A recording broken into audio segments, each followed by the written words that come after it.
ഈ ക്വസ്റ്റ്യൻ നോക്കാം. Limit extending to 0 sine a x by b x. ഇതെങ്ങനെ ചെയ്യാൻ പറ്റും? വളരെ സിമ്പിളായിട്ടുള്ള ഒരു ക്വസ്റ്റ്യനാണിത്. നമുക്ക് ആദ്യം ക്വസ്റ്റ്യൻ എഴുതാം.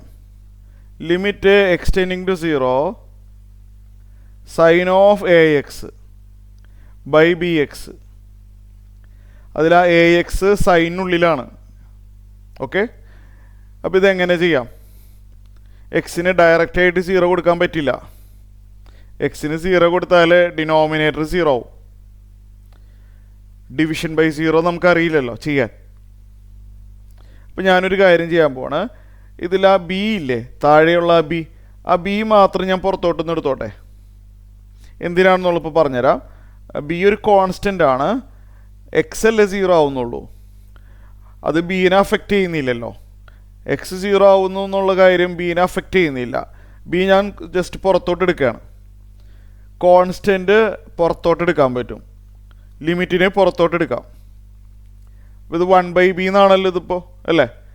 1/b പുറത്തോട്ട് പോട്ടെ.